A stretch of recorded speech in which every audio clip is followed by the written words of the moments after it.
Hello everybody, Skin Deep Beauty Vlogger here. I hope you're all really well. Today I thought I would film a get ready with me on this look, which is a bold lip, flicked eyeliner, and as flawless as I could get my skin to be. I've got pretty bad skin at the moment, but I'm using a couple of new to me tools, so if you'd like to get ready with me today, then just keep on watching. I pre-warn you it's a long one, so go and grab a cup of coffee or tea, and let's sit down and get ready together. Okay, so I'm going to start off by priming my skin, and today I'm going to use the Nivea Daily Essentials Express Hydration Primer. It comes in a box like this, but you can see that it's got a false bottom in the box, so it is actually smaller than you would expect. It's 50ml, but nonetheless I think, you know, that's quite a lot of product for a primer. Usually they're around 30ml, and although I'm not keen on the jar presentation, I do actually like this primer. It's a sort of gel cream, and so I'm just going to dot that on, focusing it on my T-zone. I wanted to mention this primer because I don't think that Nivea is necessarily the first brand that would spring to mind if you're looking for a primer, and this is actually a really good, affordable one. And it does feel really nice on the skin.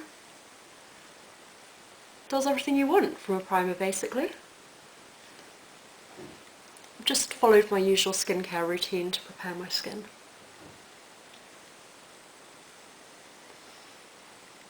It feels nice and lightweight, has a fresh scent, and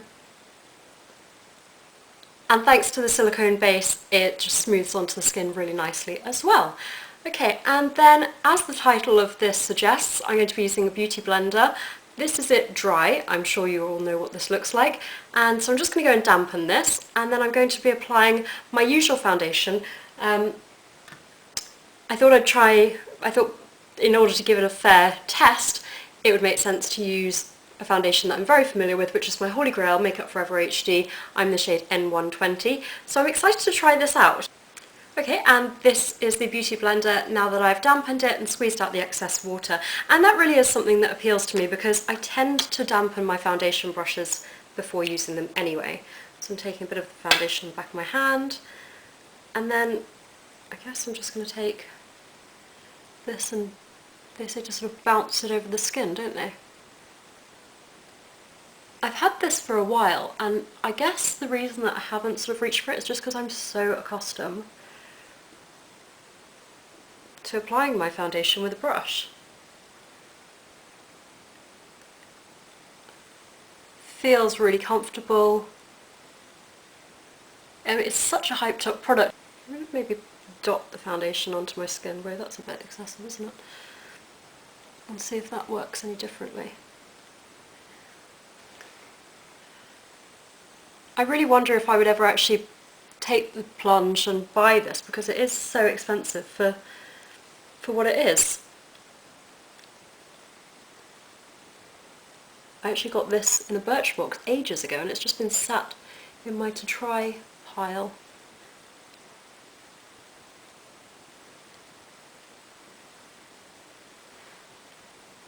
I'm not too sure what the best way of doing it is, if it's to put the foundation on the back of my hand or to dot it onto my face and then use this to bounce it into the skin. This does feel like it's taking ages, and I'm always running late, so I do like my routine to be quite quick and easy. It's actually giving more of a coverage than I would expect. I'm almost wondering if this would be better if I applied the foundation with my brush first, which I've seen many people do, and then just bounce this into the skin.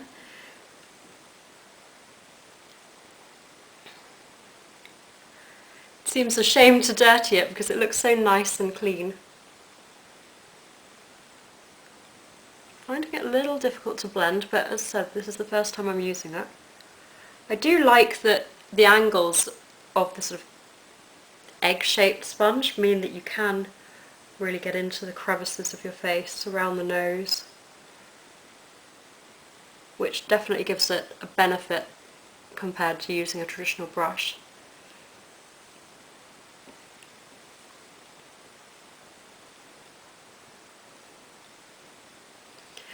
I think in future I would apply my foundation with a brush, and then go in to dot this on. I mean, it's giving a nice finish, I guess, but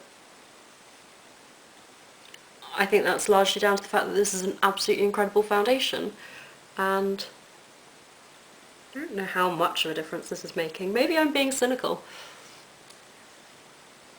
Let me know in the comments below if you've tried this and what you think of it.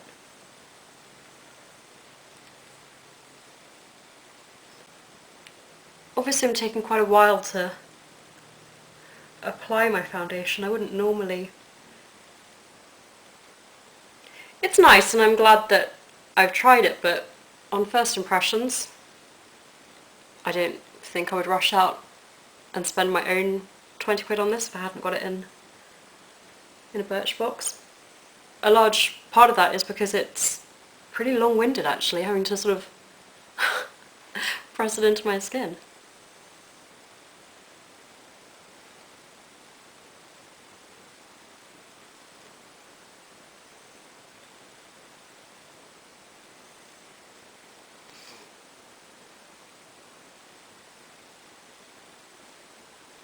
But I do think this could give a nice finish if, say, I'd used a brush first, so I think that's probably how I use it in future. If you have a beauty blender, then let me know how you use yours. Definitely, for me, the best thing about this is the shape and being able to get into those crevices of the face. Not quite the flawless finish that everybody says it gives. I mean, it is a nice finish, but I really expected to be wowed by it. Admittedly, my skin's not at its best at the moment, but I don't think the finish is any better than when I use my normal brush. Also, really annoying to store. Okay, well, I think it's glaringly obvious that I need to do some concealing, but first of all, I'm going to apply a bit of the e.l.f. eyeshadow primer onto the lids and underneath, where I'm going to be applying my concealer as well. And just rubbing that in, patting it in, I should say, with my ring finger. Bourjois 123 Perfect CCI Cream Concealer. I'm in the shade Light Beige. I mentioned this in the favourites before. I really like it, and because it's yellow toned, it's nice and brightening under the eyes as well. Because my skin's quite, I like to leave that to sort of set ever so slightly before I feel like the foundation's really caught in my brows, before I blend it in. Because my skin's quite bad and because my skin's quite bad at the moment and I've got the sort of blemishes that are very difficult to conceal with my usual cream concealer, which is the Kat Von D Lock-It Tattoo Concealer. Love this, amazing coverage, but when you've got these sort of textural spots, I really prefer to conceal them using a brush and the Laura Mercier Secret Camouflage. I'm in the shade SC4. And mine looks like that. I like that it's got the two shades because you can really sort of mix and match. So I'm taking this on a synthetic crown brush and I'm literally going to painstakingly apply it. It does give a really flawless finish though, so it's worth making the effort to do this, I think. And the reason that I have this within my makeup collection as a sort of go-to is for these sort of textured blemishes, for want of a better word. I know that sounds a bit gross. I'll just literally paint it on. The coverage is great. I think Secret Camouflage is actually a really good name for this. Excuse me looking down, it's because my mirror is down here. I don't know why my skin's playing up at the moment. I don't know if it's because I've been a bit stressed or I'm run down. Also quite likely because I went camping last weekend and used the dreaded wipes, didn't I? So it's kind of my own fault. Okay, I feel this is going to be a long video.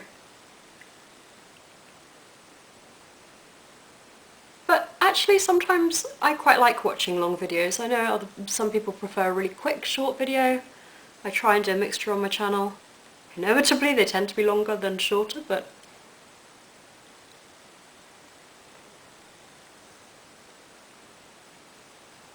I do like watching longer videos sometimes, especially chatty get ready with me's. I find it quite relaxing to watch, so hopefully you'll enjoy this. I'm going to comb through the brows using a spoolie. And I haven't used this for a while in a video, so I'm going to be using Max Lingering today to just give the brows a little bit of definition, focusing it on the sort of tail end of the brows. It's really warm today, you know, muggy.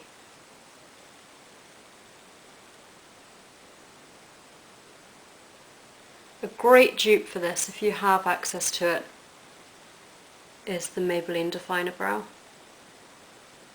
in medium brown. It's basically the same product.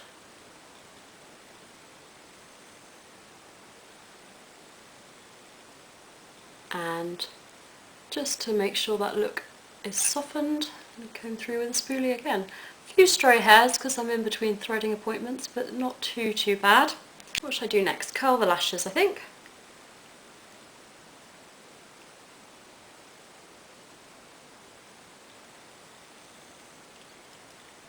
Shimmer eyelash curlers. Pretty much every time I curl my lashes in a video, these are the ones I use. Okay, I'm going to line the waterline using my Rimmel Scandaleyes in Nude, just to help make the eyes appear brighter, bolder, larger and more awake. Great little drugstore buy. And talking of drugstore, I'm going to crack open a new I can't say that. Wet n Wild Walking on Eggshells, because I want to use the eyelid shade. I'm just going to keep it really simple and do an all over wash of colour over the lid using my Sigma E40 brush, which I really like for applying a sort of wash of colour all over the lid, because it's really fluffy and you can apply the shadow in a colour wash and then blend it all in. And a lot of people say that this is a dupe for MAC Naked Lunch, but I have swatched them side by side. Actually I find this to be more pigmented. They are very similar. Just thinking about it, I probably should have blended my concealer onto my eyes using the Beauty Blender, shouldn't I? Oh well, maybe another time. Talking of skin, I think I'm going to use my large Sigma powder brush, or Sigma large powder brush, and set my base in place. Really pressing the powder onto where I've concealed. This is the Rimmel Stay Matte, just the translucent one. Great little drugstore buy. And for blush I think I'm going to use the L'Oreal Le Blush in Old Rose, which is number 140. Really like this little packaging, it's cute. I wouldn't use the little brush that comes with it, but nice nonetheless. And instead of using the brush that comes with it, I'm going to use the Real Techniques blush brush. I wanted to use a powder blush because although I prefer cream blush, I didn't want to disrupt the concealing that I'd done. And I wanted to use a nice neutral blush. I don't want to sort of be drawing attention to this area. I think I'm going to use a bold lip today instead. Not the most pigmented, but does mean it's easy to work with. Just going to make sure the edges are blended. And then a bit of MAC Mineralized Skin Finish, or MSF, in Soft and Gentle, on the tops of the cheekbones, down the bridge of the nose, Cupid's bow. I'm not going to bother under the brows actually, because I've already got quite a shimmery, I've already got quite a shimmery eyeshadow, and I've applied that using the e.l.f. blush brush, which is rubbish for blush, but a nice little highlighter blush. Gosh, what's wrong with me? For eyeliner, I'm going to use the Bobbi Brown Long Wear Gel Eyeliner in black ink, and I thought that seeing as I'm trying out some tools for the first time, rather than applying it using the Pixel Point eyeliner brush, which I usually use from Real Techniques, I would give this a go. This is new to me, and it is the Real Techniques Silicone liner brush. So let's crack this open, if I can. So it looks like this. So actually a very similar point to their standard eyeliner brush, but I think the idea is that because it's a silicone tip, it's got some flexibility, but you're not going to get sort of random stray hairs, so you're going to have a lot of control with this. We will see. Always nerve-wracking applying liquid or, well, gel liner in front of you guys. That's what this looks like.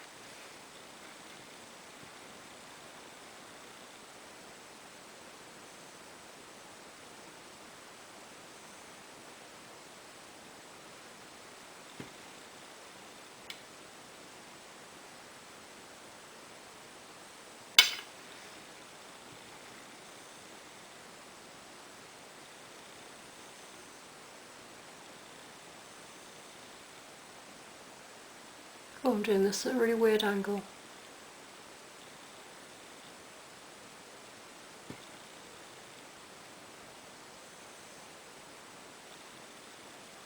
Actually, it's a really nice brush.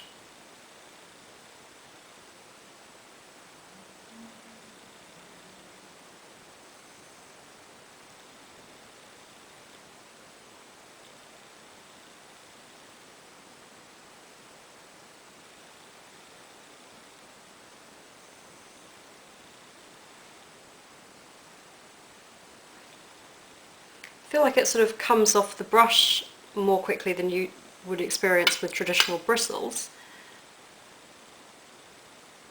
So actually, this is great. This would be good for beginners, you know.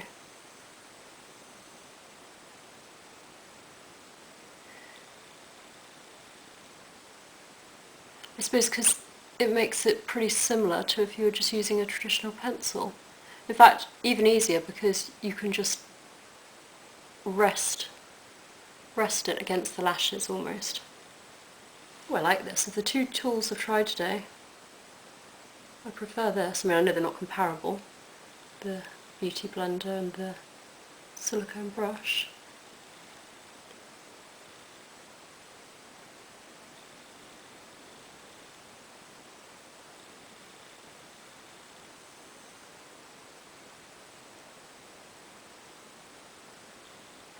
Okay, I'm actually incredibly impressed with this. I think it's pretty close to foolproof as you're going to get, and a really good choice for beginners. So thumbs up Real Techniques, yet again. I mean, can they do any wrong? And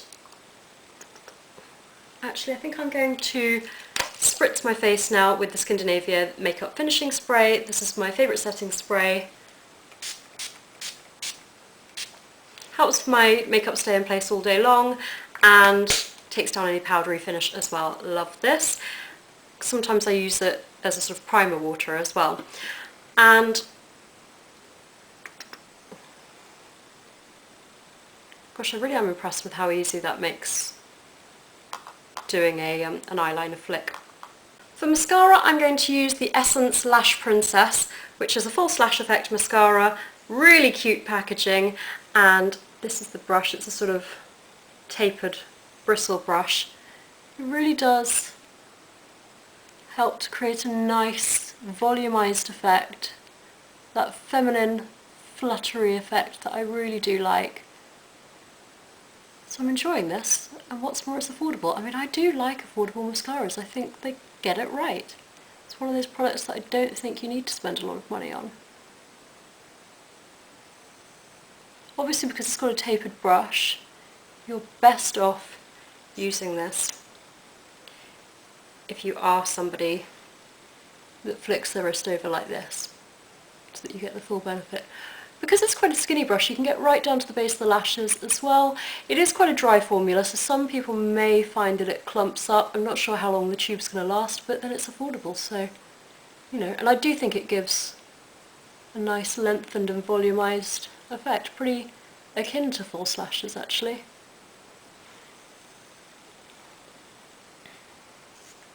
Okay, I don't contour on an everyday basis, so I'm going to go straight into the lips now and use the e.l.f. lip liner in the shade Fuchsia.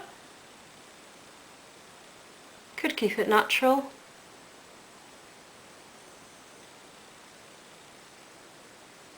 But where's the fun in that? I'm going to wear a bold lip. Hopefully that'll detract from my skin. Hopefully you can understand what I'm saying whilst I talk as applying lip liner.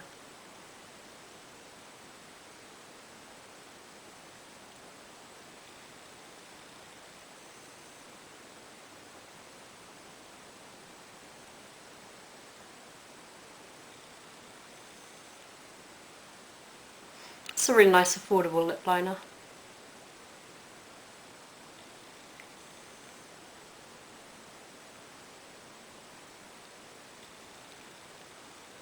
I think I can get away with a bold lip today because I've kept the rest of my makeup pretty neutral. And then on top of that, despite using an affordable lip liner, I'm going to use a high-end lipstick, nice square packaging. This is from Smashbox. It is the Be Legendary lipstick, which is a matte formula, and it's called Magenta Matte. Looks like this. Not for the shy and retiring. But it's only makeup, it's not a tattoo.